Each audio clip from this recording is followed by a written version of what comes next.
drug addict. I have a mom who is an enabler. I've had a fake family for a lot of years in my life. They led me to believe that everything was good. And it all came to a head at once when my mom decided she wanted to leave my father because of his drug abuse. And I got to tell you, that hurt me because I was led to believe that my family was perfect. And they're definitely not. But the one thing that brought my family back together was the love of the Father. And that is the love of God the Father. And my father gave his life to Jesus over and over again. And in that moment, my mom was able to restore her love for him. My family was restored by God. It is absolutely unreal. And my life itself has been restored by God. Because there's a point in my life where this is how I felt. I want to read out of my journal to you. For those of you who are into all that drama stuff, like gossip and things like that, gossip is absolutely horrible. It is it's just poison. But this is I don't know, if that stuff's appealing to you, hearing someone read from their personal journal is probably pretty appealing. Although I don't necessarily enjoy it, I'm willing to set myself aside for the sake of my story. I hope that it's something for you that you can relate to. But I grew up in a church. How many of you go to church? Yeah, hands up. I grew up in a church my whole life, man. I was a Sunday morning Christian. I walked the walk on Sundays, and I walked a whole different walk during the week. I was a completely different person. And I know that some of you feel like this type of stuff, you hear it all the time.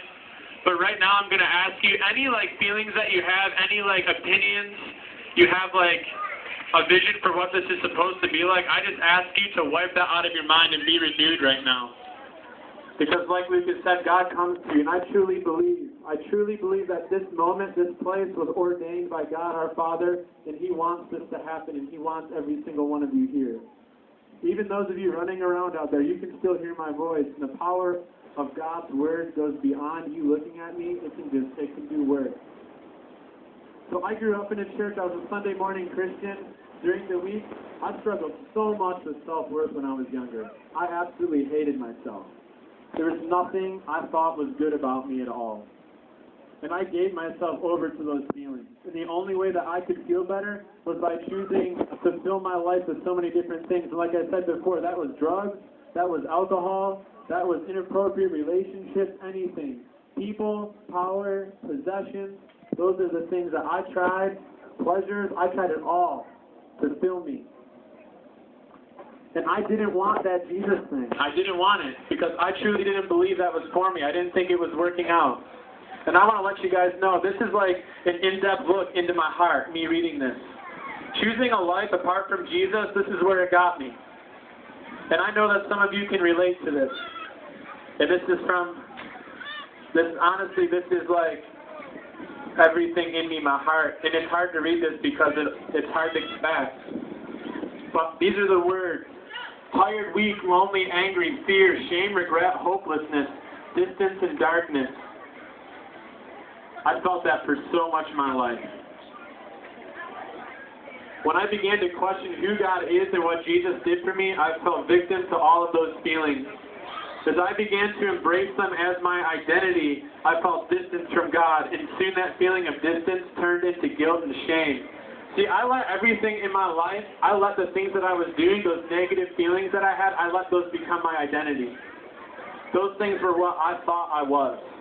I identified myself by everything that was horrible and bad, everything that was apart from Jesus. I filled my life with whatever made me feel whole, and that wholeness was temporary and could not bring me peace. I continued to live in that distance. But it was not God leaving me behind, it was me leaving God behind. And that is the life I chose.